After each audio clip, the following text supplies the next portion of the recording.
they're across the pond, they're 3,000-4,000 miles away, and they just don't have, they just, they don't care, just run me my money type of situation.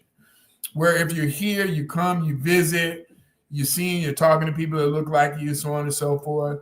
It makes a big difference, and you feel like you're making a difference. I mean, I love my city because we've come a long way, a long way. And now we're a destination. Yeah. We're a destination now. When I say destination, we're a destination for tech. Yeah, we're known as the big three in the auto industry and all that, but that's starting to not fall by the wayside, but now tech is coming into it, and so is real estate. Yeah. It's becoming the place to invest in because of its low entry rate. Yeah. I mean, you go anywhere else and you see how much it costs compared to what you can do here. I mean, I get people from California, Toronto, Texas, and they're like, what? How much? Now you go to these places and you spend $85,000 or $100,000 to see what you get. Yep. Versus what you get here. Yep. And here's the thing, Chris, I feel like we got a window. I'm guessing 5 years before it's just the average person is priced out. I don't know. What do you think about that? Mm-hmm. I will say this. Before COVID, prices have went up probably anywhere from 16 to 18%. So you pay 219, 220. That same house I just showed you on Gallagher for 85, you could have got that in 2020 for maybe 40,000, maybe 50. Wow. Things have changed though. And again, everything that we're talking about, Google it. See how fast the Detroit real estate is moving and how fast it's appreciating. Don't take our word for it. Just Google it yourself and see. Yeah. So, but I do think we got to move with urgency. If you're serious about building, like now is the time. This is not the time to be like, oh, I'm gonna think about it. I'm gonna pray about it. I'm gonna ask 50 people what they think, and they not even investing. Right. Everybody's got an opinion. Yeah, they get an opinion, and it's like you're not even qualified to give me an opinion if you haven't invested. You see what I'm saying? And so you got to hang out with people that are doing it. So Chris, thank you. Chris will be in the building March 1st too at 10 a.m. in Tech Town. Register now, you guys, JewelTankerEvents.com. Chris, thanks so much. I'm going to stay on here with him a few more minutes and show him some other cool stuff that's happening in the city. But yeah, I'm excited about seeing, what is it, Bradford? Yeah, I want to see that next week. I already know. Okay. Thanks for having me on, though. I appreciate it. Absolutely. Thanks. You'll be back. Okay. See ya. Bye. Okay, so guys, listen, I want to show you this too. Detroit is definitely, like, the economic revitalization is definitely happening. It's happening fast, and I am moving with a great deal of urgency right now because I do not want you missing out on this move. The most amount of money to be made in anything is at the beginning of a thing. And so right now we really have, we have a lot going on. So I just want you to kind of see what's happening here. Okay, you know what? Let me do this. Let me put one change. I'm going to show you this quick video. Again, just kind of adding to why we are moving so feverishly right now. All right, bet. Let's see. Here we go.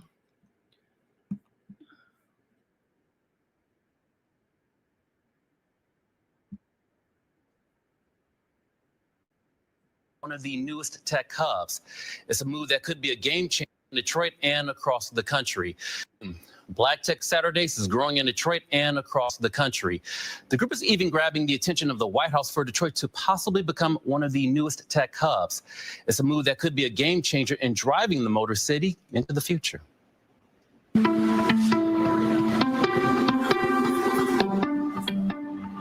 Feels like my second year. Thank you. These are the types of conversations you love to see in Detroit. It's cutting edge. We hope to take to other parts of the country. Deputy Secretary of Commerce Don Graves paying a visit to new lab at Michigan Central.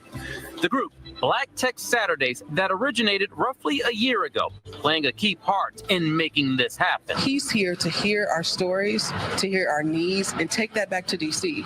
Our stories and our vision are important for the future of innovation, for everything that's to come. During a stroll through New Lab, the Deputy Secretary of Commerce got a closer look at what's being done here, which includes breaking new ground in coding and the evolution of autonomous technology. Don Graves reflecting when he came to Detroit about 10 years ago. I came back to Detroit with a then vice president, now president, and we focused on coding. And he was blown away by what folks here in Detroit are doing with coding. So this is taking it to the next level. Yeah, and it's great. These kids get to interact with these founders, and you kind of see what the art of the possible is, right? So it's really great to bring them together. The administration's Tech Hub program awards $500 million nationwide. We are doing our part, I think, with the local level with our partners, but our federal partners making necessary investments in the physical world and infrastructure, transit, also mobile logistics. All these are hugely important to the technologies and the rest of the day. Well, and then what I love is with Johnny and the Black Tech Saturdays crew, it's making sure that this is entirely inclusive and accessible to all folks in the region. This kind of move could lead to giving small and minority businesses a greater chance to succeed, which can lead to more jobs and, of course, lead to a greater economy. Letting Washington know we're here, letting them know that we need more support for entrepreneurs and we can do more. And honestly, seeing it is believing it. This one meeting between the White House and the many voices of Detroit is something the founders of Black Tech Saturdays, husband and wife duo, Johnny and Alexa Turnage, are pushing to continue. Did you think a year later you would have the administration standing right next to you? No, never did I think we'd be here this early. It's great to see, and I think the inspiring part is I understand we have to keep learning. So at Black Tech Saturdays, as we grow to other cities, we're bringing that knowledge back to Detroit so we can figure out how we can all get further faster together. In the meantime, Black Tech Saturdays will continue to expand its weekend programs in Detroit and more communities. Okay, so that's just a little something was happening there. Like the growth, I mean, I could sit here probably for another hour and just show you so many things that are happening in the city of Detroit, and particularly where people of color are concerned. And so they're really right now calling Detroit like the Black Wall Street. And I want to make sure that we have our market share. So this is one of those things that anytime you want to become something, anytime you want to achieve something, you got to keep it before your eyes and ears. We started a program in November 2022. Sheila Hutchins is on here. She was literally our first client after launching, where we created a mentorship program that helps the everyday person get in. We have credit strategists that are going to help you get your credit together, help you keep hard inquiries off, because that's one of the things that happens a lot of times with investors is you always got, hard inquiries showing up, that kind of thing. And then we have an arm that helps you to get your tax exemption so you can do affordable housing if you're interested in that. We have lenders. We have access to off-market properties, as you can see. We just had Chris on, who's great with finding off-market properties.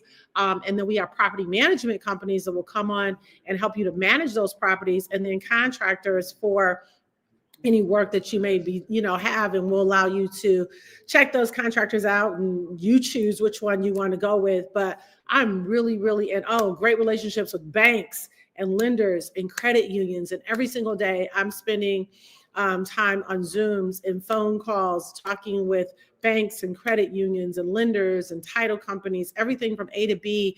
We have great realtors on the team that will help you get the property sold right after the flip is done. I mean, really just a phenomenal group of individuals that have a huge heart for people, a huge heart for the city of Detroit, a huge heart to see you invest and to see you win. I always tell people investing in real estate is not easy, but it's not impossible, right? But I think that anything that you're going to be successful with is going to be a challenge, right? But the output, the financial increase that you can gain from investing, and then of course the social impact that you can make is really revolutionary and really is a game changer. And so if you have been watching kind of on the sideline, praying about it, thinking about it, I want to just encourage you to just go ahead and make the decision that before we end February, you know what, I'm going to start investing now in real estate. I want to get in on this. I don't know where to start. I don't quite know what to do,